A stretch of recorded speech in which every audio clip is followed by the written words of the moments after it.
Bonsoir à toutes et tous, bienvenue dans ce webinaire et puis bienvenue aussi à ceux qui regarderont le replay après.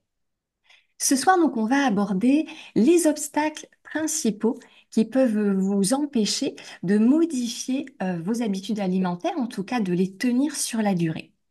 Donc, c'est vraiment une question qui est essentielle si vous avez des objectifs de santé ou de perte de poids que vous voulez atteindre, parce que c'est vrai que l'alimentation, ça reste un socle très solide pour voir des résultats.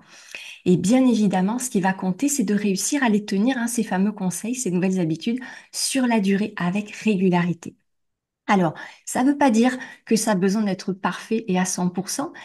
Si déjà un réglage alimentaire, on le tient, on va dire, aux trois quarts, à 80%, ça permet en général, dans la majorité des cas, d'observer des résultats tangibles et de faire vraiment bouger sa santé dans le bon sens. En tout cas, on va aborder tout ça ce soir parce que c'est vrai, on va pas se mentir, c'est difficile de changer ses habitudes alimentaires. C'est peut-être une des choses les plus délicates à transformer. Donc, on va parler de tout ça ensemble. Alors, comme on n'a qu'une heure ensemble, on va réduire un peu le périmètre. Et dans le cadre de ce webinaire, moi, je vais déjà considérer que votre motivation, elle est claire. Voilà, vous avez clarifié votre motivation, vous savez déjà pourquoi vous voulez engager ces changements et ce que ça peut changer pour vous en termes de bénéfices. Alors c'est vrai que dans l'idéal, la motivation, il vaut mieux qu'elle soit interne, hein, intrinsèque, c'est-à-dire que elle soit vraiment en rapport avec vous. C'est ce qui va vous offrir les meilleures chances de succès. On essaie plutôt d'éviter les motivations qui vont être pour les autres, faire les choses pour l'extérieur, pour les autres. Ça va pas tenir dans le temps. Donc voilà, une fois que vous avez clarifié votre motivation, et puis que vous avez aussi confiance dans les conseils alimentaires que vous allez mettre en œuvre. Voilà, conseils que vous avez reçus peut-être de votre médecin ou de moi-même si on s'est vu en consultation de naturopathie. En tout cas, vous savez pourquoi ça va apporter des bénéfices, comment ça va fonctionner pour vous, donc vous avez vraiment envie de les mettre en œuvre. Voilà, il n'y a pas de confusion là-dessus. Et puis peut-être même vous avez déjà pris un bon départ, c'est-à-dire que vous avez déjà posé des actions, tenté des recettes, transformé des choses. Et malgré ça, malgré ce bon départ, il est possible que, au fur et à mesure des semaines, des mois, eh bien, il y ait de plus en plus d'écarts ou de difficultés à tenir ce cadre un peu sain qui vous convient, avec des craquages, des grignotages, et puis au fur et à mesure, peut-être aussi une petite perte d'élan ou de confiance. Et on va le voir parce que ça peut venir aussi de l'extérieur, hein, de la pression sociale, de beaucoup de choses. Il y a plein de raisons, hein, qui rendent les choses difficiles. En tout cas, pour certaines personnes, ce qui est très dommage, c'est que ces freins, ces obstacles du quotidien, ils peuvent mener jusqu'à l'abandon des bonnes habitudes. Donc ça, c'est vraiment tout ce qu'on veut éviter et que vous puissiez garder ça euh, pour avancer vers vos objectifs. Alors, je voudrais aussi tout de suite, dès le départ, lever quelques idées reçues.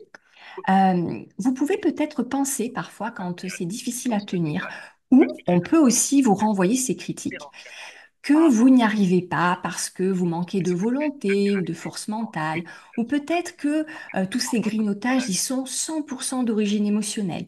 Et donc, vous allez fournir beaucoup d'efforts pour travailler sur vous, pour creuser l'origine, peut-être même dans l'enfance. Et pourquoi je l'aborde tout de suite, c'est parce que même si ces choses-là, elles peuvent être peut-être présentes pour vous, ce sera toujours minime et au second plan. C'est-à-dire que ce ne sont pas les obstacles principaux. Donc pourquoi je vous le dis, c'est déjà pour enlever aussi beaucoup de culpabilité. Parce que malheureusement, quand on n'arrive pas à tenir des réglages alimentaires ou des conseils qu'on a reçus, on peut s'en vouloir, penser que ça vient vraiment que de soi, qu'on est le problème, et on va voir ensemble que c'est pas du tout le cas. Il y a bien d'autres obstacles principaux qui passent avant tout ça et qui rendent les choses difficiles pour tout le monde, quelle que soit la situation. On va aborder donc 5 obstacles que j'ai sélectionnés. Alors, il y en a d'autres, hein, mais c'est les principaux que j'ai vus dans ma pratique, hein, depuis plus de 10 ans où j'accompagne des personnes, des obstacles aussi que je rencontre au quotidien, hein, comme tout le monde. Je suis pas, voilà, je suis comme vous. Je lutte aussi des fois. Et puis des obstacles qui sont étayés aussi par pas mal de recherches, d'études. Et je vais vous citer justement, notamment sur cet obstacle principal que j'ai mis en numéro 1, pardon, qui est le piège du plaisir, sur quels travaux je me suis appuyée. Donc là, Je vous ai mis la photo d'un livre qui a été édité il y a déjà une dizaine d'années par les docteurs Doug Lyle, donc qui est psychologue, et le docteur Alan Goldhammer, qui lui dirige un centre de jeunes. Ce sont vraiment deux références dans tout ce qui va être du rapport à l'alimentation en termes aussi de psychologie, de toutes les forces à l'œuvre et des obstacles du quotidien qui freinent le succès. Voilà, parce que, on va le voir, notre biologie, malheureusement, elle peut nous mettre des bâtons dans les roues. Il y a des moments où il faut faire confiance à ses instincts et puis d'autres moments où ça nous amène du mauvais côté. Alors, juste pour rebondir aussi sur l'aspect manque de volonté ou les critiques que vous pouvez recevoir ou le doute sur la stabilité émotionnelle, ces fameux médecins montrent que ça a été étudié et il n'y a absolument, par exemple, aucune différence de personnalité entre des personnes qui seraient en surpoids ou qui auraient du mal à tenir des réglages alimentaires et des personnes qui ne seraient pas concernées par ce surpoids. Donc, sur un des modèles de personnalité qu'on appelle le Big Five, qui reprend 5 traits principaux, dont notamment cette stabilité émotionnelle, ou le fait d'être consciencieux, impliqué, eh bien, il a été montré qu'il n'y a absolument aucune différence de trait de personnalité. Il n'y a pas de différence significative. Donc, ça montre bien que les causes principales, elles ne sont pas à aller chercher en nous dans des problématiques qu'on pourrait avoir, mais peut-être dans d'autres choses. Et ça va nous permettre, en tout cas vous permettre aussi de mobiliser vos ressources et vos efforts dans la bonne direction pour vraiment prendre en compte les principaux freins qui peuvent vous empêcher au quotidien. Alors cet obstacle principal, et on va passer un petit peu de temps dessus, et vous me direz surtout si c'est clair pour vous, c'est ce que les docteurs Douglai et Goldhammer appellent le piège du plaisir. Alors on va devoir faire un petit flashback dans le temps et revenir au temps des premiers hommes, parce que finalement, on est, nous, aujourd'hui, le résultat de l'évolution de ces premiers hommes et de la façon dont notre cerveau et notre organisme s'est adapté pour survivre. Donc si on prend cette période-là, eh bien, cette époque de rareté alimentaire, un des challenges de survie, c'était évidemment de trouver suffisamment de calories chaque jour. Et donc, les aliments les plus concentrés, donc les plus énergétiques, forcément offraient un avantage en termes de survie. Et c'est ce qui faisait que ces gènes-là, ces sensibilités-là, se sont passées d'une génération à l'autre et on a hérité de ce mode de fonctionnement. Et gardez bien effectivement en tête que à chaque fois qu'un élément est central pour la survie de l'homme, eh bien notre corps a développé un système ou une sensibilité particulière pour que petit à petit notre corps nous oriente au niveau des comportements vers ce qui va favoriser la survie. Alors, à titre d'exemple, la température extérieure est importante pour l'humain. Donc, on a des capteurs très très fins au niveau de la température pour nous permettre de rester dans un environnement qui nous est favorable.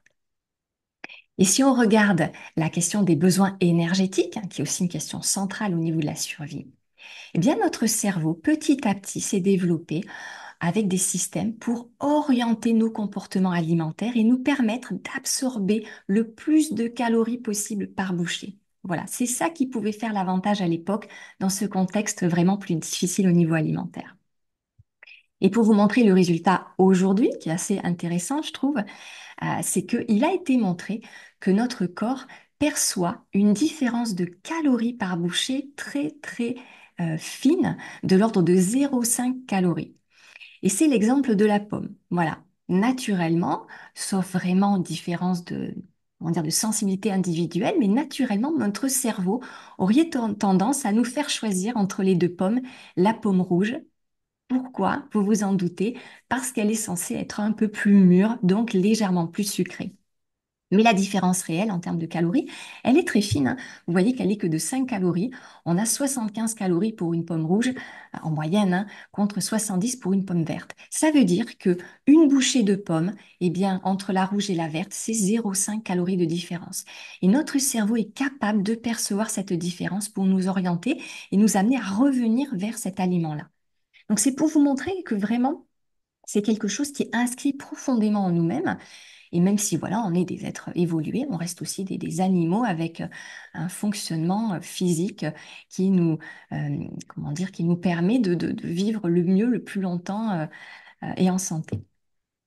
Donc concrètement, ça se traduit par le fait que quand on mange des aliments qui vont être plus concentrés, en calories, plus denses, donc qui sont favorables à notre survie. Dans le cerveau, ces aliments vont venir activer le fameux circuit de la dopamine dont on a parlé au dernier webinaire, hein, le circuit du plaisir. Donc, on mange par exemple un morceau de fromage, on mange un morceau de chocolat, un donut ou un morceau de pizza, et tout d'un coup, on va avoir un pic de plaisir au niveau cérébral. Donc, ces aliments-là, en fait, c'est des psychostimulants dans le sens où le plaisir, il vient pas forcément des papilles, mais il vient au niveau vraiment de ce circuit avec ce neurotransmetteur, la dopamine qui inonde notre cerveau. Et tout d'un coup, c'est la fête là-haut. Et le but, c'est bien sûr que l'expérience soit tellement agréable qu'on ait envie d'y revenir et de multiplier ce type d'aliments. Voilà ce qui se passe aujourd'hui. Donc concrètement, la façon dont notre corps, notre cerveau a évolué, c'est pour nous orienter selon trois critères. Voilà, on va faire les choses pour obtenir plus de plaisir, parce que ce plaisir, il est connecté et câblé aux pratiques, aux comportements, aux aliments bénéfiques pour survivre. On va faire les choses aussi pour limiter la souffrance, donc les dangers. Et puis ce dernier point, pour que ce soit fait avec le moins d'efforts possible, pour protéger, préserver nos calories aussi et ne pas s'épuiser. Voilà, cette triade de la motivation, elle est très très importante au niveau de notre rapport à l'alimentation. Alors aujourd'hui, malheureusement, ce qu'il y a, c'est que l'alimentation dite moderne, elle est beaucoup plus concentrée en fait en termes de calories, que ce soit au niveau de, on mange plus de viande, plus de fromage, puis après on a tous les produits transformés aussi qui sont beaucoup plus riches en sucre, en gras, tout simplement parce que ce soit au niveau des restaurants ou des fabricants de plats cuisinés aussi, eux aussi savent que si le plat est plus sucré et plus gras, bah, vous reviendrez, vous aurez plus de plaisir et vous l'achèterez de nouveau.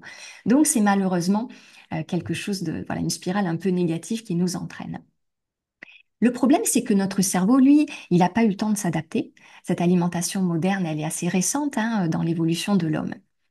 Et gardez à l'esprit que quand vous mettez votre corps dans un environnement alimentaire, on va dire plus naturel, c'est-à-dire comme ce qu'il a connu pendant des milliers et des milliers d'années, eh bien là, tous les mécanismes en fait de régulation s'activent de façon très très fine et vous allez rester en santé, réguler votre poids de façon naturelle. Il n'y aura pas de pulsion, tout se passe au mieux. Malheureusement aujourd'hui, dans l'environnement alimentaire qu'on a, eh bien notre cerveau il perd un peu le nord. Notre circuit de la dopamine, il est trop sollicité et notre corps, en fait, va vraiment rentrer dans un mode parfois de pulsion, de dépendance alimentaire. Et c'est ça qui va aussi générer beaucoup, beaucoup de maladies, qui va générer de la prise de poids et des difficultés à s'en sortir. Et c'est pour ça que le docteur Douglas et les Goldhammer et d'autres aussi, hein, bien sûr, références, conseillent de s'occuper en premier de ce piège du plaisir et d'essayer de, voilà, de le contourner, de le limiter, en tout cas de ne pas rester coincé dedans parce que sinon, c'est là où toutes les difficultés, en fait, arrivent. Alors, on passe à la première stratégie.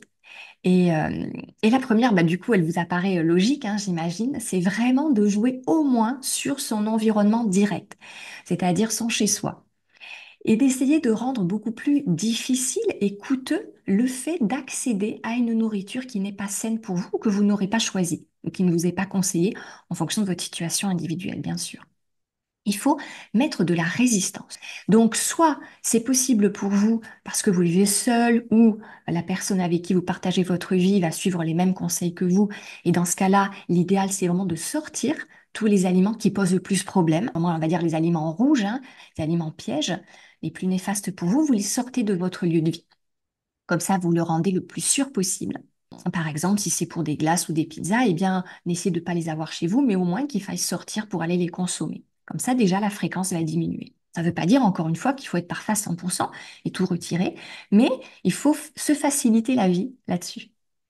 Juste un petit mot, c'est que on a tendance souvent à se reposer sur sa propre volonté, en se disant non, mais ça va, je vais résister, je vais réussir à tenir le coup. On estime qu'on prend à peu près 200 décisions, enfin, on active 200 fois notre volonté en lien avec l'alimentation chaque jour. On passe devant une vitrine, une boulangerie, tiens, est-ce que je m'achète quelque chose? Non, je vais résister. On rentre à la maison, on ouvre le frigo, on voit le fromage. Oh, j'ai un petit creux pendant que je prépare à manger. Je vais prendre un petit morceau. Et puis on résiste ou on craque. Voilà, 200 fois dans la journée, on est sollicité et on doit prendre une décision par rapport à ce qu'on va manger et mettre dans la bouche. Donc, si vous arrivez à diminuer cette charge mentale, à vous reposer au niveau de la volonté quand vous êtes chez vous, vous allez voir que ça va être beaucoup plus facile. Si vous avez un aliment qui est tentant chez vous, euh, à un certain moment, soit parce qu'il y aura une déstabilisation émotionnelle, un coup de stress ou un ennui, de la fatigue, vous allez le manger. Rendez ça un peu plus difficile pour, euh, pour pouvoir tenir vos habitudes. Et d'ailleurs, je cite le docteur Doug Lyle, c'est un de ses premiers conseils qu'il donne aux personnes qui l'accompagnent, c'est travailler plus sur votre environnement que sur vous-même. Voilà. Et ça peut faire toute la différence, hein. Si à la fin de ce webinaire, vous ne gardez qu'un conseil ou une stratégie, faites celle-ci. La deuxième stratégie, elle est un petit peu connectée aussi, c'est d'essayer pour le coup, une fois que vous avez toxifié un petit peu vos placards et votre frigo, de les remplir d'aliments un peu plus naturels, un peu plus proches de leur état naturel, c'est-à-dire non déshydratés, où on n'a pas retiré les fibres, donc les céréales en grains, les légumes secs, bien sûr les fruits, les légumes, les graines, d'avoir une dominante chez vous de produits plus naturels, plus végétaux, parce que c'est ce qui va aider votre cerveau en fait à se recalibrer, à se resensibiliser et à vous orienter vers les bons choix. Ça va prendre quelques temps, mais ça va venir. Donc là encore, en faisant ça, vous mettez aussi toutes les chances de votre côté. Et on en vient à la loi du moindre effort. Donc, on l'a vu, si effectivement, euh, comment dire, la transgression est facile, eh bien, vous allez avoir tendance à craquer beaucoup plus sur les aliments qui ne sont pas conseillés pour vous. Mais au contraire, vous pouvez utiliser cette loi dans le bon sens, c'est-à-dire rendre beaucoup plus facile d'accès les aliments qui vous font du bien, qui font partie de votre programme de remise en santé ou de votre programme minceur. Donc, on a tendance à dire, et c'est vrai, hein, qu'on mange ce que l'on voit. Donc, si vous travaillez de chez vous, vous êtes en télétravail ou vous passez du temps à la maison, essayez d'avoir toujours disponible et visible des aliments sains prêts à être dégustés. Voilà, ça peut être une pomme coupée en morceaux, ça peut être un gâteau maison plutôt qu'un gâteau industriel, peu importe. Vous pouvez aussi avoir dans votre frigo tout de suite une petite salade avec une sauce prête à l'emploi en cas de, de faim dans la journée. L'idée, voilà, c'est de rendre très accessible, sans effort, ce qui va vous faire du bien et d'écarter un peu plus les aliments qui posent problème. Alors, pour les écarter, hein, on l'a vu, ça peut être sorti de la maison, ça peut aussi être mis dans les placards du haut, dans des boîtes, changer de pièce. Il y a plein euh, comment dire, de variantes à vous de trouver ce qui est le plus adapté pour vous aussi. Donc, pour l'auto-sabotage, c'est le fait bien, de se mettre des bâtons dans les roues tout seul. Tout d'un coup, peut-être de lâcher l'affaire aussi. Euh, alors oui, je rebondis juste sur le commentaire du coup de Nathalie. Bonjour, pas facile de faire le vide des placards avec les enfants. C'est vrai, pas facile du tout quand on cohabite. On va en parler dans l'aspect la pression sociale et le fait de cohabiter. Et je vous donnerai aussi quelques astuces. Vous allez voir que c'est à réfléchir tous ensemble, hein. C'est pas facile, c'est sûr. C'est pas impossible. Et l'idée, c'est d'avoir plein d'astuces, de les tester et de garder celles qui marchent pour vous. Donc, on en reparle un petit peu plus loin dans le webinaire. Mais c'est une très bonne question. Je reviens à l'auto-sabotage. Et là, bon, il y a plein de raisons possibles. Je me focalise juste sur un des aspects importants parce que c'est le plus facile à envisager pour vous et c'est aussi une erreur qu'on fait tous. C'est qu'on peut avoir tendance à se projeter trop loin dans le temps et avec une décision qui est vraiment trop radicale en fait, trop frustrante. Ça, peut-être ça vous parle.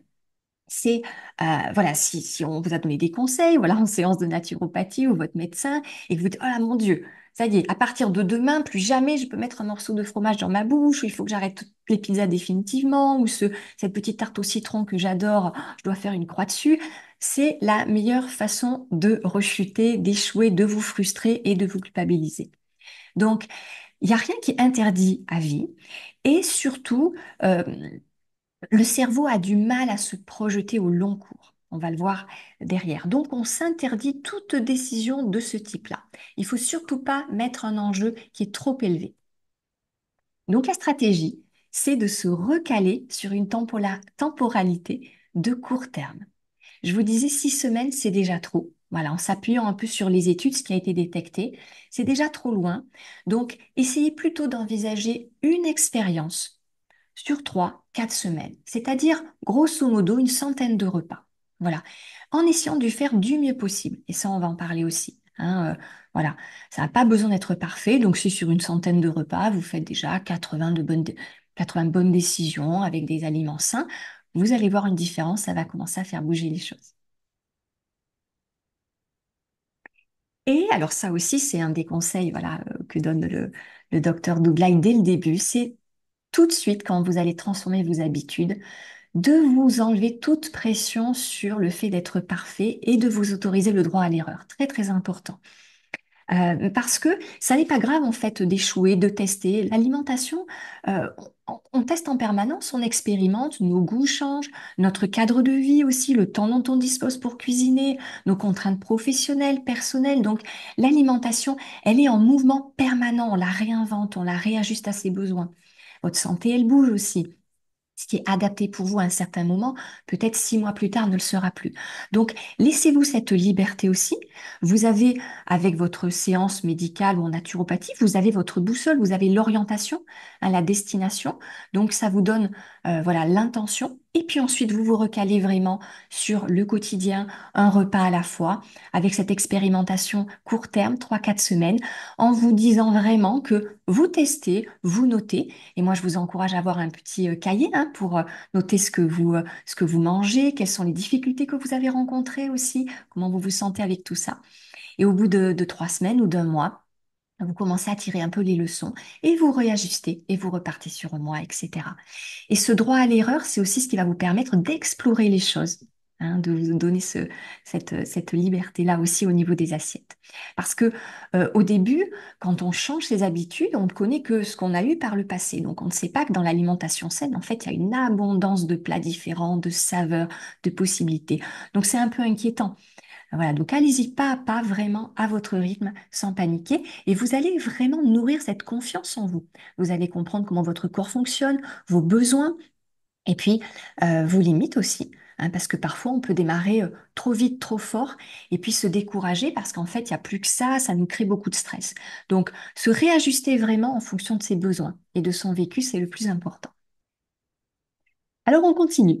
On passe à l'obstacle numéro 3 et du coup on rebondit sur le commentaire de Nathalie, la pression sociale. Alors voilà, je l'ai mis sur ce terme très générique, mais ça peut aussi se traduire de plein de façons différentes parce que cette pression-là, on peut la vivre aussi bien dans son foyer, qu'on partage avec ses proches, sa famille, son conjoint, ses enfants, qu'à l'extérieur.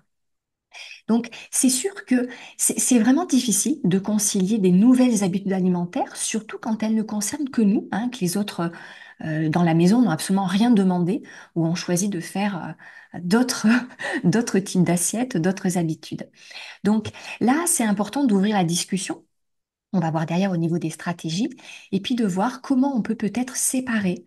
euh, Par exemple, là, quand on a des enfants, ça peut être aussi euh, pas mal de mettre les aliments qui sont vraiment dédiés aux enfants, comme les petits gâteaux ou les goûters, des choses comme ça, dans une boîte qui leur est dédiée, puis de mettre une petite étiquette, ou alors de leur faire faire un dessin aussi pour nous encourager, nous. Et puis vous mettez ce petit dessin encourageant de vos enfants sur le frigo ou sur le placard des aliments sains. Voilà, c'est des petites astuces. Il n'y a pas de solution unique ou magique, hein, vous vous imaginez bien, c'est difficile quand c'est dans l'environnement. Et sinon, écartez-les. Vous pouvez aussi mettre une boîte qui les concerne dans leur chambre, en hauteur. Voilà, de tester et de voir ce qui marche le mieux pour vous. Il y a aussi un point qui est important, c'est qu'en tant qu'humain, voilà, on est des êtres sociaux aussi, et on a tendance à rechercher beaucoup l'approbation et l'estime des autres aussi. Et parfois, en passant plus de temps dans cette dynamique extérieure à soi, et nos propres besoins, ce temps dont on a besoin aussi pour changer ses habitudes, il peut passer au second plan, voire être complètement gommé certains jours. Donc ça, c'est important de pouvoir nourrir cette estime autrement, qu'elle vienne aussi de nous-mêmes, et puis d'avoir cette solidité intérieure qui fait qu'on est un peu moins dépendant, ou qu'on va moins investir euh, auprès de l'extérieur. Alors après, c'est toujours une question de limite hein, et d'équilibre, hein. Donc on est dans des compromis, dans la juste dose. L'autre problématique avec la pression sociale, ça va être dès qu'on n'est plus chez soi, dès qu'on est soit invité chez d'autres personnes en pique-nique ou alors au restaurant ou même quand on va être à l'hôtel. Voilà, ça c'est de savoir comment gérer ça vis-à-vis de l'autre aussi, des commentaires qu'il peut avoir ou de l'invite, de ce qu'il a pu préparer pour nous faire plaisir ou alors quand on va au restaurant.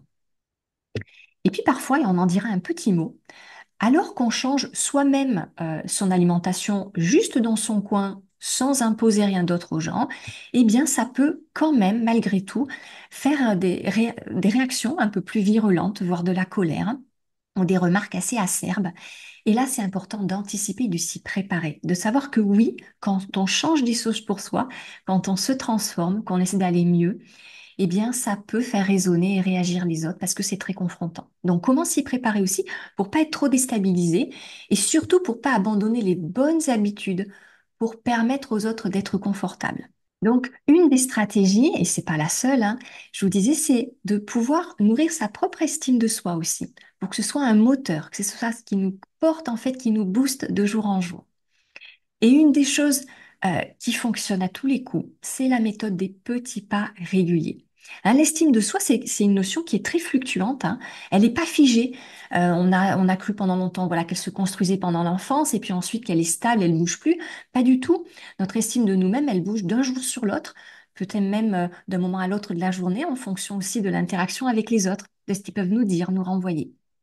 En tout cas, une méthode infaillible, ça va être chaque jour d'avoir un petit pas pour soi, régulier, que ce soit au niveau alimentaire, mais ça peut aussi être au niveau d'une pratique corporelle, par exemple, un peu de sport, d'exercice physique. Alors, vous verrez pas forcément une différence au niveau de l'estime de vous-même sur 1 ou 2 semaines, mais pareil, il a été montré qu'au bout de 3, 4 semaines, quand tous les jours on a ce rendez-vous avec soi et qu'on s'y tient, même si c'est des tout petits pas, eh bien, au bout d'un moment, notre cerveau n'a pas d'autre choix que de reconnaître cette évidence que oui, on est sérieux, on est stable, parce que tous les jours, on vient et on y arrive. Donc, on va y arriver. Donc ça booste beaucoup, beaucoup. Et c'est vraiment un tremplin, en fait, au niveau de la confiance et puis du succès quand on doit transformer son alimentation. Ça impacte plein d'autres choses pour soi, mais notamment son assiette. Je vous disais que d'intégrer cette pratique corporelle, ça peut vous aider. Et c'est vrai. Peut-être que à certains moments, vous vous êtes posé la question, OK, si je fais vraiment des efforts pour changer mon alimentation, ça va me demander beaucoup de ressources, beaucoup d'énergie, donc peut-être je vais mettre de côté temporairement le côté marche, activité physique, sport, et puis quand j'aurai calé vraiment la nourriture, je réintégrerai le sport ou l'exercice physique. Au final, on sait aujourd'hui que c'est l'inverse, c'est-à-dire que le fait d'associer les deux, c'est au contraire extrêmement bénéfique. En mettant les deux ensemble, ben, c'est un peu comme si vous avez 2 fois plus de chances de réussir parce que justement, vous créez cette dynamique de petits pas réguliers. Vous nourrissez votre confiance, votre estime de vous-même. Vous dépendez moins du regard extérieur. Vous êtes plus solide aussi pour protéger votre temps pour vous, ce dont vous avez besoin pour arriver à vos objectifs. Voilà, donc ça, c'était quelque chose que je voulais aussi glisser ici. Ça n'a pas besoin d'être très long, hein, et puis pas forcément besoin d'avoir un exercice intense. Ça peut être juste du mouvement, voilà, un échauffage corporel du matin, du tai chi, du yoga. Mais n'hésitez pas pour vous aider à avoir cette double pratique de bien-être et de santé. On parlait aussi des personnes extérieures. Et ce qui est certain, c'est que c'est très compliqué de faire les bons choix alimentaires quand on est dans une situation qu'on n'a pas anticipée, pour laquelle on n'est pas préparé. Exemple, vous allez chez des amis, ils vous en fait voilà une superbe pizza ou un bon gâteau et puis ils incitent, oh, reprends-en une part, je l'ai fait pour toi, etc. Et puis ben on est là, on veut faire plaisir, on est un peu déstabilisé, donc on se sert et puis on rentre et on se dit, ah j'ai trop mangé ou là j'ai ruiné les efforts des derniers jours. Donc c'est important de pouvoir aussi gérer ces situations-là. Alors si elles sont épisodiques, aucun problème, hein. Voilà, si vous avez sur votre semaine, 4 sorties, c'est pas ça qui va ruiner vos efforts. Vous êtes encore dans le 80-20, donc pas de problème. Mais si c'est des choses qui viennent trop fréquemment, c'est important aussi de savoir comment gérer ça. Donc, l'invitation chez les amis, votre réaction, elle va dépendre vraiment du lien que vous avez avec eux. Est-ce que vous êtes proche ou pas? Vous pouvez proposer d'amener aussi votre nourriture et puis vous amener en plus grande quantité pour pouvoir partager avec tout le monde, leur faire découvrir aussi votre nouvelle façon de manger. Ça, c'est quelque chose de sympathique. Mais si vous avez besoin de résister un peu aux sollicitations, alors déjà, mangez avant d'y aller un tout petit peu, peut-être 1, 2 bananes ou même plus consistant si vous avez besoin de plus résister. Comme ça, vous mangerez un peu moins en quantité et au global, l'impact sera moins négatif. Et puis voilà, face à une sollicitation d'une amie qui aurait préparé quelque chose, eh bien, vous pouvez temporiser, de dire, oh là, ça a l'air délicieux, mais c'est vrai que là, j'ai déjà bien mangé.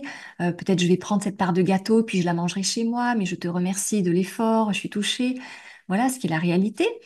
Et puis, si vraiment ça doit être un petit peu plus ferme, vous pouvez vous appuyer aussi sur votre engagement intérieur. Vous mobilisez beaucoup de ressources pour arriver à vos résultats, donc ça peut être posé dans certains cas.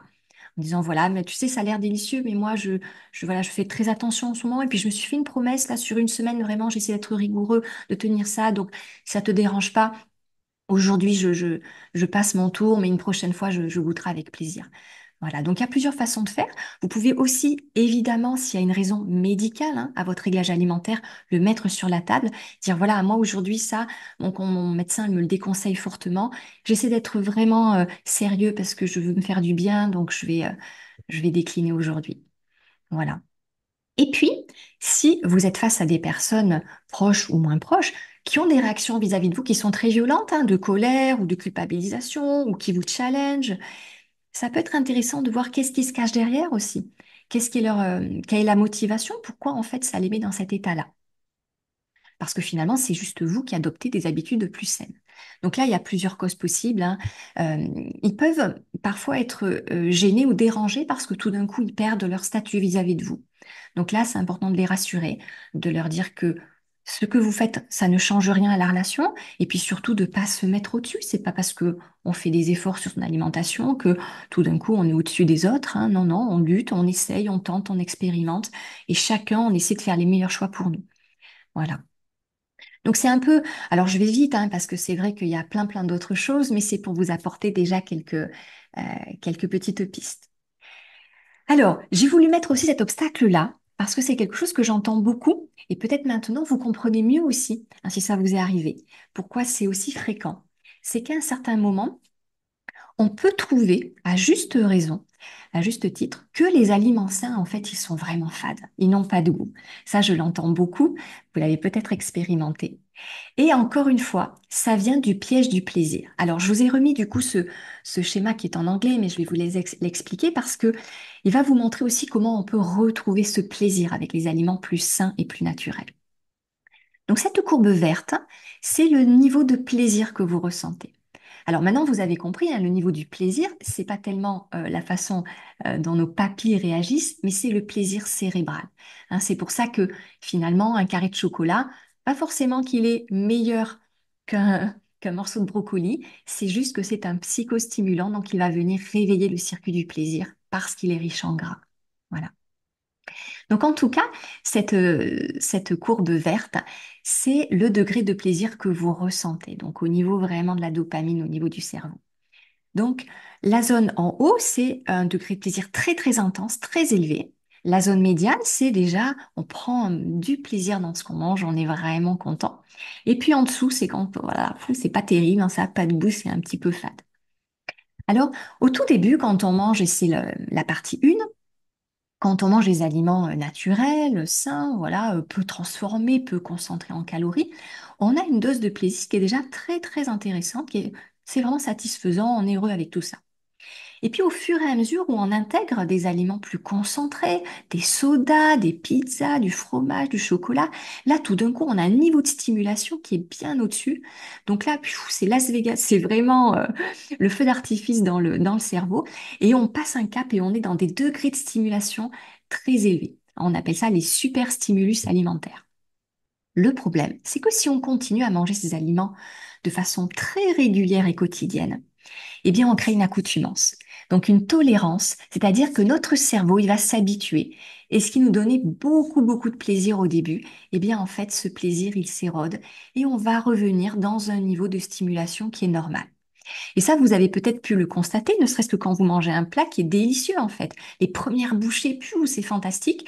Et puis, au fur et à mesure de l'assiette, le plaisir diminue. C'est la même chose. Et là, ça se joue sur la durée pour le coup. Alors, c'est embêtant. Pourquoi? Parce que finalement, donc, vous voyez, cette érosion du plaisir, on est dans la partie 3 du graphique. Eh bien, à ce moment-là, quand on remange des aliments qui sont plus naturels, moins concentrés, pour le coup, bah, notre cerveau ne réagit quasiment pas. On se retrouve dans une zone vraiment de peu de goût, de peu de plaisir. C'est la partie 4. Voilà. Et moi, j'ai beaucoup de personnes qui viennent en consultation qui sont dans cette situation-là Les aliments modernes et transformés ont pris trop de place. Et du coup, c'est des personnes qui me disent, moi, je mange aucun légume parce que vraiment, pour moi, ça n'a pas de goût. Et je les crois, hein, vraiment, c'est une réalité. Ou alors, je mange des fruits, mais pour moi, c'est pas terrible. Voilà, pour des personnes qui mangeraient peut-être plus de sucre blanc, de pâtisserie, de viennoiserie. Alors, assurez-vous, cette partie 4, elle n'est pas irréversible. C'est ça la bonne nouvelle. C'est difficile de s'en sortir, mais c'est pas impossible. Pourquoi c'est difficile? Parce que il y a une neuroadaptation, donc notre cerveau déjà, il est parti dans une direction. Il va falloir le resensibiliser et le recalibrer. Donc ça va prendre quelques semaines et pour certaines personnes même quelques mois. Voilà, peut-être 2, 3 mois. Mais à un bout d'un moment, on va y arriver. Et ce qui va se passer, c'est que au bout de ces quelques semaines, majoritairement c'est 4 à 6 semaines, hein, voilà, pour vous donner un petit repère, eh bien, vous voyez hein, qu'en numéro 5, la courbe, elle remonte. Et au bout d'un moment, vous retrouvez le même niveau de plaisir avec les légumes, les fruits, les céréales, les légumes secs, etc. Avec un bon dalle de lentilles ou un bon chili végétarien. Vous retrouvez le même niveau de plaisir que vous aviez avec vos aliments très riches en graisse, ces aliments qui vous amenaient vers des problématiques de santé ou de prise de poids. Voilà. Donc ça, c'est vraiment le résumé du piège du plaisir et surtout de comment s'en sortir. Donc, c'est vrai que au niveau de la stratégie, ça va être la patience et la persévérance. Euh, il y a des façons beaucoup plus rapides hein, de resynchroniser, de resensibiliser le cerveau. Si vous faites un jeûne à l'eau, en quelques jours, en 5 jours, hop, vous retrouvez le goût des aliments au maximum de leur potentiel. Mais le jeûne à l'eau, il présente des risques aussi, donc on ne le fait pas tout seul chez soi. Il faut qu'il soit comment dire, surveillé au niveau médical. Donc en France, on n'a pas de centre hein, de jeunes à l'eau médicalisé. Vous pouvez faire peut-être une, l'idée, c'est d'avoir une coupure sensorielle. Donc, si vous voulez faire quelque chose pour raccourcir ce temps-là de recalibrage chez vous, ça peut être une monodiète un petit peu longue, par exemple une semaine de monodiète de légumes ou de riz blanc ou de pommes de terre. Quelque chose qui vous cale bien, vous n'avez pas faim, mais qui va couper vraiment les super stimulus alimentaires, qui va vous permettre de retrouver très très vite le goût des aliments. Voilà, donc je ne sais pas si dans l'audience, je me souviens plus, il y a des personnes qui ont déjà jeûné, ou qui ont fait peut-être des stages jeûne et randonnée, mais quand on recommence la reprise alimentaire, le bouillon, le légume, les fruits, ils ont un goût exceptionnel. Voilà, c'est un peu ça qui vous attend quand vous serez sorti de ce piège du plaisir. Donc en tout cas, se laisser le temps, et puis dans cette phase qui est un peu plus délicate, qui est plus inconfortable, se dire qu'elle ne va pas durer, donc essayer de l'accueillir, et puis donner du goût autrement, de façon saine, c'est-à-dire avec beaucoup d'épices, beaucoup d'aromates, utilisés pour vos sauces, hein, salades, ben, moins d'huile, moins de gras, mais plus par exemple de purée de sésame, de pâte miso, de moutarde, des choses comme ça. Et au niveau des desserts, eh bien, ne les enlevez pas, mais changez vos recettes. Au lieu de sucre avec du sucre blanc, mettez des fruits, par exemple. Hein, ça peut être de la compote, de la banane, ça peut être aussi des dattes. Au lieu de mettre du gras, comme dans un brownie où vraiment on a des fois 200 grammes de beurre, eh bien, vous apportez du moelleux autrement. Ça peut être aussi avec des légumes. Par exemple, on a des super bons gâteaux de chocolat au chocolat à la courgette. Ça peut être aussi des brownies aux haricots rouges. Donc, il y a plein de façons en pâtisserie d'apporter du moelleux, de l'onctuosité, sans tomber dans le piège du plaisir. Donc, sans risquer en fait de tomber dans une dépendance aussi alimentaire. Voilà. Donc, l'idée aussi, surtout, c'est de trouver vos propres recettes, hein, celles vraiment qui vont vous aider à passer ce cap-là un peu difficile. Et puis de les faire assez régulièrement pour être vraiment dans une routine, une facilité d'exécution, qui est plus ce frein quand on réalise une nouvelle recette, hein, c'est coûteux en énergie. Donc, les recettes qui vous plaisent, vous les faites vraiment presque à la chaîne pour qu'il n'y ait plus cette charge mentale et cette question de l'effort, en fait, que vraiment elle passe au second plan. Et puis on va terminer, alors je surveille l'heure, oui, qu'on garde quand même un quart d'heure pour vos questions. Le dernier obstacle, ça va être cette question des fringales et des grignotages. Alors c'est vrai que ce que je mets dans les fringales, c'est vraiment les pulsions, les compulsions alimentaires, où tout d'un coup on a besoin, sous une minute, de manger quelque chose, de se mettre quelque chose sous la dent. Alors, je rebondis juste parce que je vois juste maintenant qu'il y a une question sur le chat. Donc, par rapport à la pâte miso, en fait, c'est une pâte qui est utilisée beaucoup dans la cuisine asiatique, qui est une pâte de soja ou voilà, qui est fermenté, qui a beaucoup de goût. Donc par exemple, si vous avez mangé dans des restaurants asiatiques de sushi, souvent dans le menu, vous avez un petit bol avec la soupe miso. Et ce qui flotte, en fait, les petits points blancs, eh bien, c'est la pâte miso. Alors ça, c'est de la pâte de miso beige. Vous pouvez aussi la trouver en version plus foncée, plus fermentée.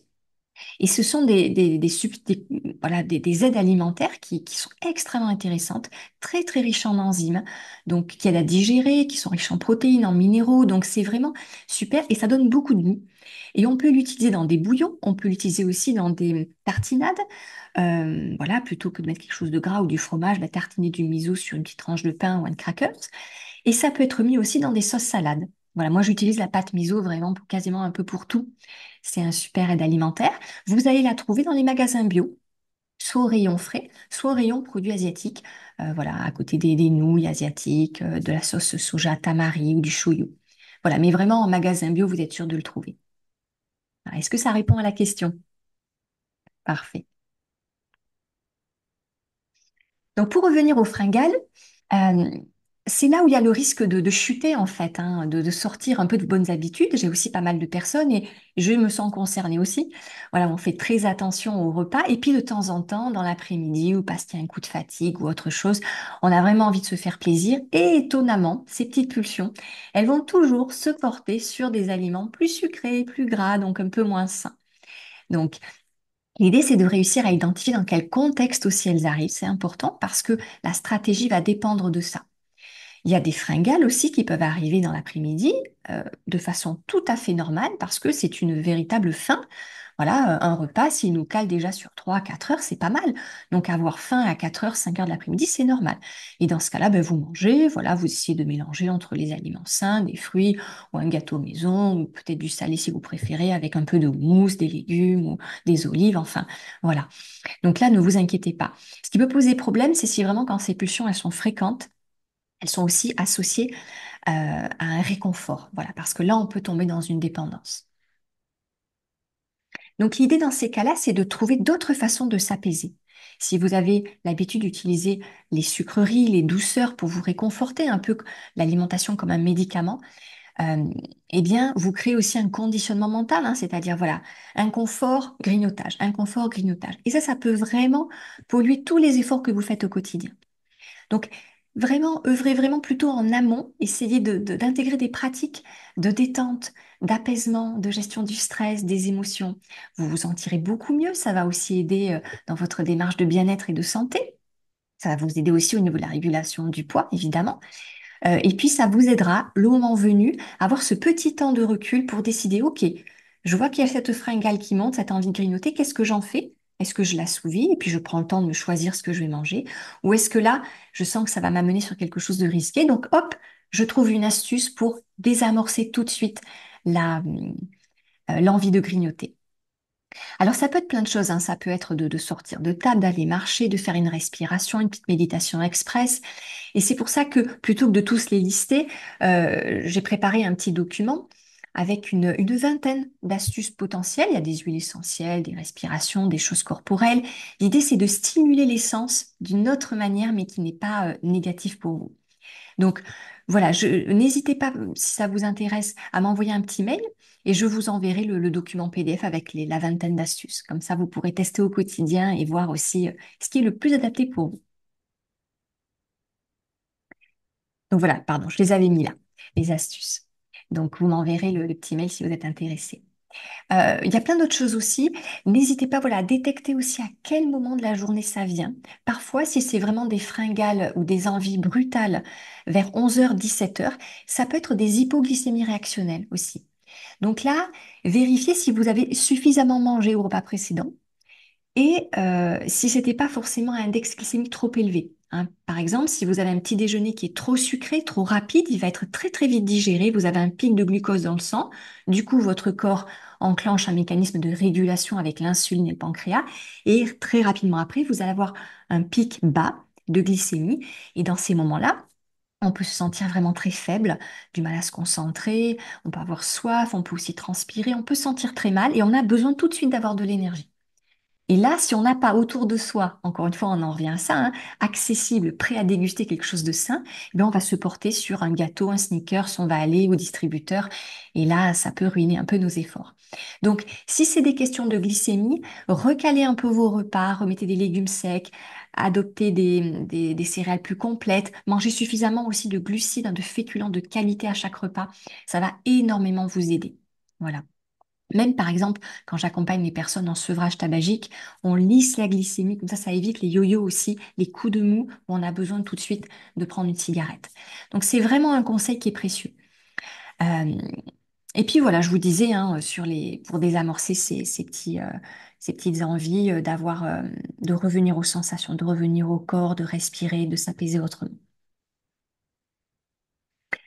On fait un petit récapitulatif et vous allez me dire s'il y a des questions encore qui restent. Alors, dans les stratégies, voilà, les plus efficaces, hein, c'est-à-dire par rapport à ma pratique et ce que j'ai pu voir aussi des autres références dans le domaine.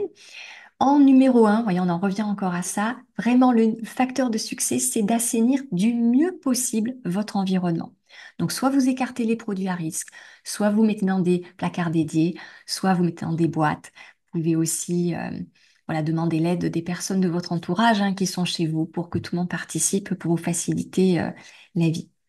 Revenir aux produits plus naturels, moins transformés, ça va permettre à votre corps déjà naturellement, sans faire d'effort, qu'il se régule un peu mieux. Et puis la loi du moindre effort, donc tous les produits sains, vous les mettez en évidence, très accessibles. Encore mieux, vous mettez une étiquette, une jolie étiquette avec un petit nudge, une petite phrase, vas-y, ça va te faire du bien, tu peux y arriver, voilà. Mettez-vous des encouragements, des post-it un peu partout. Ça paraît peut-être un peu simpliste, mais pourtant ça fonctionne hein, parce que c'est des messages que votre cerveau va voir et ça va s'ancrer de plus en plus profondément. Vous semez des petites graines, voilà, c'est l'idée. En cuisine aussi, et ça je redis un mot, c'est important, surtout, adaptez votre cuisine à vos contraintes de vie. On ne cuisine pas pareil quand on est tout seul, qu'on a beaucoup de temps pour soi, ou quand on cuisine pour les autres, ou quand il y a des enfants, ou quand il y a deux repas à faire. Donc, n'hésitez pas à faire le juste compromis.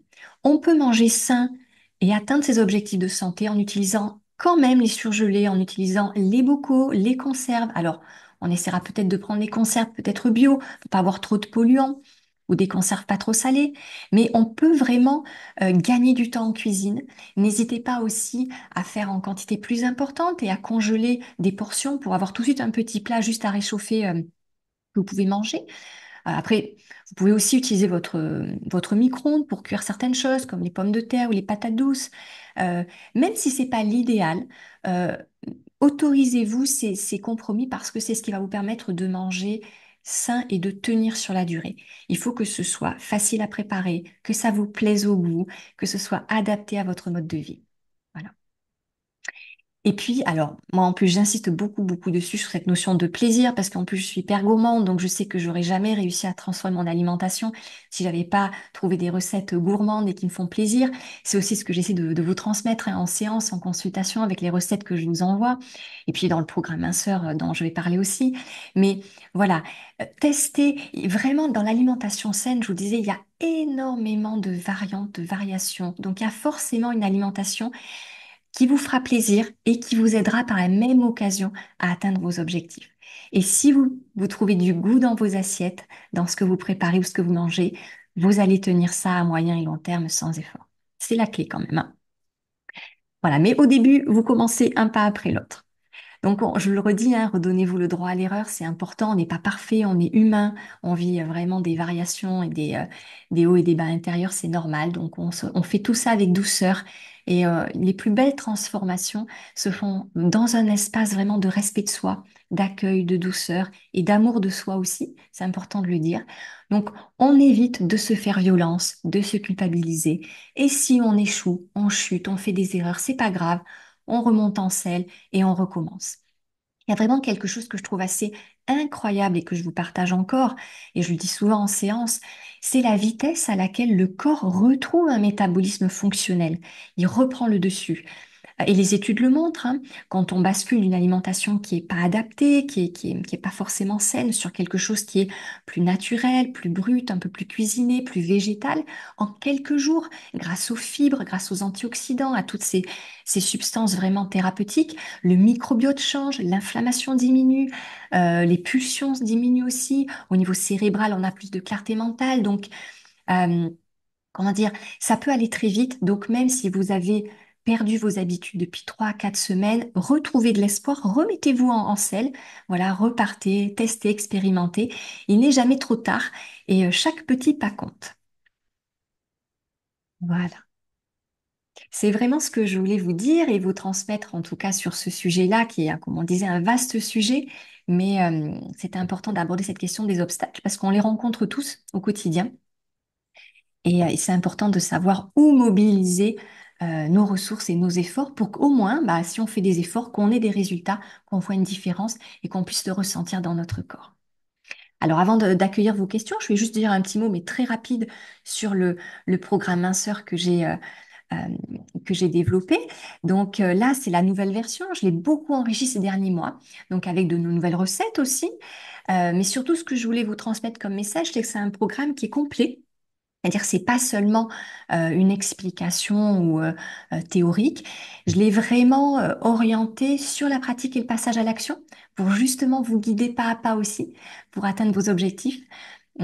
Et donc, dans ce programme, dans ce nouveau programme minceur, vous avez donc bien sûr un carnet de route pour avancer, poser les jalons pas à pas, mais aussi dans cette version accompagnée, vous aurez droit pendant 30 jours à un mail chaque jour pour soutenir votre motivation, pour vous guider dans le programme, pour vous encourager à poser certains pas. Et pour vous accompagner aussi, vous aurez donc une visio de questions-réponses pour échanger et puis lever les obstacles au fur et à mesure. Donc une par mois sur un an. Voilà, l'idée, c'est vraiment de prendre un bon départ qui est un bon tremplin, et puis au fur et à mesure, de consolider, d'ajuster et de pouvoir naviguer la vie, le quotidien, hein, qui nous amène dans des difficultés parfois, donc d'avoir des ressources et un soutien régulier. Donc, j'en dis pas plus. Je vous ai mis le lien. N'hésitez pas à aller regarder la page. J'ai mis aussi une petite vidéo sur la page de présentation pour vraiment vous expliquer tout le contenu du programme, des 9 modules et de l'accompagnement. Et vous verrez si ça peut vous convenir, si ça aussi, ça peut intéresser peut-être d'autres personnes de votre entourage. Donc, n'hésitez pas à partager.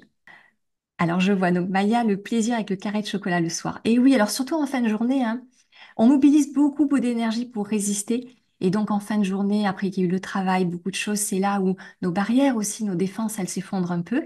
Et puis où on a envie de s'autoriser un petit plaisir, aussi une petite récompense. Voilà, donc quand ça reste en quantité limitée et qu'on peut aussi s'autoriser à sauter certains jours. Normalement, il n'y a pas de souci. Là où il faut se poser des questions, c'est quand ça prend plus de place ou que le plaisir s'érode ou que vraiment on a du mal à s'en passer. Là, on est déjà peut-être dans une petite dépendance, mais voilà. Toujours essayer de voir hein, l'impact que ça a sur vous. Est-ce que l'impact il est minime et dans ce cas-là, on se les garde, hein, ces petits plaisirs, ou est-ce que ça va trop loin, ça a un impact vraiment important sur la santé et dans ces cas-là, il faut agir. Alors, les fringales, il a envie de se faire plaisir. Et oui, c'est important. Et envie de grignoter constamment dans la journée. Alors là, s'il y a parfois, quand on vit aussi des moments très stressants, que notre axe du stress est très, très mobilisé, on peut perdre aussi la sensation de satiété et avoir faim en permanence, même sortir d'un repas alors qu'il est volumineux et sans avoir cette sensation de plénitude, de satiété. Ce qui peut aider, c'est d'intégrer des pratiques vraiment pour activer le nerf vague, pour détendre, au quotidien. Et au bout de quelques jours, peut-être 1, 2 semaines maximum, vous devriez commencer à retrouver un peu la sensation de satiété et avoir moins envie de grignoter. Et puis encore une fois, quand il y a des choses comme ça qui sont très très marquées, faut revenir vraiment aux fondamentaux, c'est-à-dire chaque repas, il faut quelque chose qui cale, qui soit volumineux. Et là, on est sur les glucides, donc les féculents de qualité. Donc à chaque repas, conseille d'avoir vraiment soit de la pomme de terre, alors vapeur, mijotée au four, patates douces, châtaignes, ou alors des céréales complètes, du riz complet, ou des haricots rouges, ou des pois chiches. Voilà, c'est ce qui va aussi permettre de lisser la glycémie, hein, d'avoir une énergie un peu longue durée, de moins avoir de coups de pompe et de besoin de sucré. Et puis, c'est ce qui va vous caler suffisamment pendant 3 à 4 heures. Voilà. Donc, d'essayer de cumuler ces deux aspects, hein, le pilier du stress, la modulation du nerf vague, et puis vraiment des repas consistants à satiété et volumineux, hein. Notre estomac, on a des récepteurs à satiété, hein, qui détectent la dilatation de l'estomac, donc il faut des assiettes volume. Et là, on est sur le végétal. Beaucoup d'eau, beaucoup de fibres, beaucoup de volume. Donc c'est très difficile d'avoir une satiété si on mange par exemple un peu de salade avec beaucoup de fromage, de la viande. On est sur un petit volume en fait d'assiette et une forte densité calorique. Donc là, l'idée c'est de diminuer la densité calorique et d'avoir beaucoup plus de végétaux. Et en général, on y arrive assez vite, hein, du coup, à retrouver une satiété et moins d'envie de grignoter chaque jour. Oui, donc je vois que cette question des pulsions alimentaires, hein, elle est partagée par pas mal d'entre nous, hein, parce que je m'inclus aussi. Et vous voyez que ces pulsions, quand on a une pulsion comme ça, parfois, on a du mal à aller sur des aliments sains, hein. Une pulsion, on va pas forcément avoir envie d'aller vers une pomme ou une banane, hein. Il faut quelque chose de très consistant. Euh, et c'est normal, c'est notre cerveau, hein, qui nous oriente vers le plus efficace sur la plus petite bouchée. Euh, c'est pour ça que si on s'appuie que sur la volonté, c'est compliqué. Alors que si on rend plus difficile d'avoir des sneakers, des cookies, des choses à la maison, eh bien, on s'en sort bien. Et par contre, si vraiment ces pulsions alimentaires, elles se portent toujours sur du sucré, moi au début, ce que je conseille, et même après d'ailleurs, c'est de garder des gâteaux maison, c'est-à-dire de garder ce côté petite douceur, réconfort sucré, mais en utilisant des sucres naturels de fruits. Hein, par exemple, de faire des cupcakes avec, ou des brownies, comme je vous disais, avec des légumes, des fruits. Donc, on a quand même ce côté très sucré dans la bouche. Donc, ça apaise en fait, ça rassure le mental aussi, hein, le cerveau.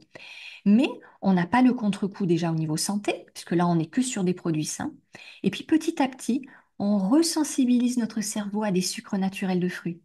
Voilà. Et après, ce sera beaucoup plus facile de faire ce passage des pâtisseries maison vers les fruits et les choses encore un peu plus saines si c'est nécessaire, ou de jongler entre les deux. Donc d'y aller aussi par étapes, hein, parce que si le changement est trop violent, aussi c'est une cause d'auto-sabotage, c'est tellement violent que du coup, hop, on repart en arrière et puis on craque. Donc non, non, autorisez-vous à intégrer des douceurs pour des grignotages sains.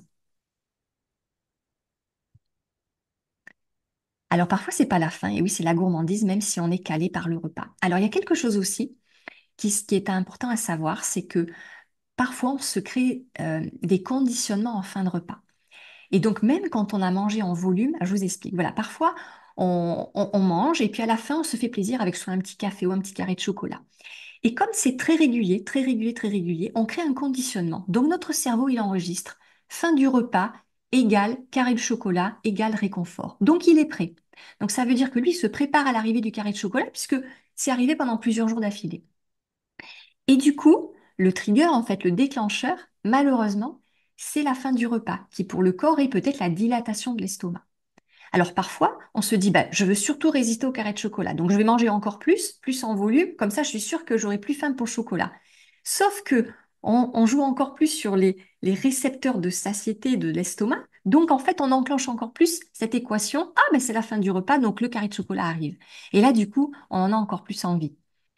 Voilà, donc là, l'idéal, c'est d'essayer vraiment pendant 2, 3 jours de couper complètement ce carré pour pouvoir ensuite choisir que ce soit pas un automatisme en fait, que ce soit pas en pilote automatique. Donc de boire peut-être une infusion avec une petite trace d'huile de menthe poivrée par exemple ou de clou de girofle qui va tout de suite en fait tellement saturer les récepteurs au niveau de la bouche que hop, ça signale la fin du repas. Et puis on sort de table, on fait autre chose, on fait un tour, on s'active dans la maison et pendant 2, 3 jours. Ça va être très difficile. Et au bout du quatrième jour, en fait, on verra que ce conditionnement, il aura disparu. Et là, on peut choisir, tiens, bah aujourd'hui, je mange un carré de chocolat. Puis le lendemain, on ne le met pas. Voilà, que ce soit plus épisodique, d'espacer pour garder le contrôle, en fait. C'est vraiment quand il y a cette régularité, cet automatisme qui se crée et qu'on est piégé dedans. Si ça vient de temps en temps pour le plaisir et qu'on fait une rotation aussi, c'est-à-dire un jour c'est un carré de chocolat, peut-être l'autre fois c'est un fruit, ensuite c'est un bout de gâteau. Vous voyez, on n'a pas une référence unique et ce conditionnement qui se met en place. Alors, ça peut être, je vois que Michel demande, faut-il faire un sevrage du sucre? Oui, l'idéal dans ces cas-là, c'est de faire un sevrage du sucre blanc, c'est-à-dire vraiment les sucres raffinés, transformés, qui sont les plus addictifs en plus, hein, parce que ce sucre blanc, il vient interférer avec les mêmes récepteurs de plaisir, récepteurs cérébraux que les drogues dures, hein, comme l'héroïne. Donc, on sait que le sucre blanc va être tellement addictif que c'est compliqué d'en sortir. Donc au début, on prend ces gâteaux, on change le sucre blanc par autre chose. Mais on garde des gâteaux pour que ça se fasse progressivement et sortir de cette dépendance. Voilà. C'est vrai qu'on voit beaucoup ces sevrages du tout ou rien. Ça peut être tellement violent, l'enjeu est tellement important que on échoue et voilà, on n'y arrive pas. Donc allez-y par étapes. Vous pouvez vous désensibiliser au sucre de façon douce et respectueuse en mettant des choses agréables. Par exemple, une crème dessert qui serait faite à base de patates douces avec un petit peu de crème de noisette, voilà, un peu de caroube ou de cacao. Ça reste très sucré au goût et en même temps, on est sur du légume, enfin la patate douce. On n'a pas de sucre blanc, on n'a pas de choses transformées, raffinées. Donc, on va avoir cette même sensation de plaisir qui est agréable et en même temps, on est déjà en train d'enclencher vraiment la sortie, donc le sevrage en fait des sucres rapides. Donc, c'est ce que je vous encourage à faire si vraiment vous êtes piégé là-dedans, c'est de commencer par remplacer, substituer les sucres problématiques par les sucres sains, les sucres des fruits qui sont métabolisés et perçus différemment par le cerveau et par le corps, et puis surtout qui vont vous amener vers vos objectifs de santé. Hein, on peut faire un cake qui soit extrêmement bénéfique, reminéralisant, avec des bonnes farines, à teneur élevée en matière grasse, voilà, avec des fruits ou des légumes, donc alcalins, à IG bas, si on met un peu de légumes secs. Et ces gâteaux-là, on peut les manger toutes les semaines. Il n'y aura pas d'impact sur le poids. Ils sont à faible densité calorique. Il n'y aura pas d'impact sur l'inflammation. Ils sont anti-inflammatoires. Il n'y aura pas de pic de glycémie. Donc, vous voyez, c'est pour ça que je vous dis dans l'alimentation saine, en fait, au début, on n'imagine pas toute l'abondance de recettes qu'il y a pour se faire du bien. Voilà, moi, c'est ce que j'essaie de vous transmettre aussi en consultation avec mes petites recettes. Puis après, c'est de tester. Mais en tout cas, le sevrage du sucre blanc, oui, ça, c'est une des choses les plus intéressantes à faire pour soi parce que les ravages dans le corps, ils sont terribles, en fait, en termes d'inflammation, de microbiote, d'humeur, de morale, de dépendance. Et puis, du coup, à chaque fois qu'on craque, on se sent pas bien. Donc, sur l'estime de soi aussi, c'est compliqué. Donc, d'engager ce changement, vraiment, c'est quelque chose qui est compliqué, mais qui apporte vraiment beaucoup, beaucoup de soulagement. Et quand on est passé de l'autre côté, du coup, on se dit, waouh, voilà, ça y est, j'en suis sortie, mais quel bonheur. Et on se fait encore plaisir avec ces petites douceurs maison. Voilà, alors peut-être je peux vous mettre, je vais juste à la limite, comme ça, si vous voulez télécharger dès là directement, euh, je vais vous mettre dans le chat le petit lien. Voilà, vers les 20 astuces antifringales. Donc ça, c'est vraiment des astuces sur le moment hein, pour vous aider à créer, euh, voilà, à contourner la pulsion, à tenir, à temporiser suffisamment longtemps pour qu'elle disparaisse. Et puis, déjà, ce sera ça de gagner, quoi. Alors Michel fait cette remarque qui est très importante hein, quand on n'aime pas cuisiner, pas toujours facile de pouvoir céder de recettes. Oui, dans ces cas-là, quand on n'aime pas cuisiner, on fait la facilité. On achète déjà des légumes déjà coupés, prêts à l'emploi, surgelés, et puis on fait le minimum, c'est-à-dire de l'assemblage. Et ça peut être des bouddha bol. D'ailleurs, vous faites juste cuire des pommes de terre à la vapeur ou même au micro-ondes, voilà le plus rapide, le plus simple. Et ensuite, c'est de faire des bonnes sauces. Ça prend pas longtemps. Des sauces que vous aimez au goût. Et après, vous mettez dans votre assiette. Voilà. Vous assemblez quelques pommes de terre vapeur, des choses déjà toutes prêtes, achetez la salade en sachet, etc. Vous mettez la sauce et vous mangez. Et ça, euh, c'est pas forcément ce que j'appelle de la cuisine parce que ça va être pris en 5-10 minutes. C'est de l'assemblage. Vous faites juste en batch cooking, par exemple, vous faites cuire du riz une fois pour toute la semaine. Et puis au milieu de semaine, vous faites cuire des patates douces ou des pommes de terre ou au four. Vous voyez, ça, vous lancez la cuisson, ça cuit tout seul.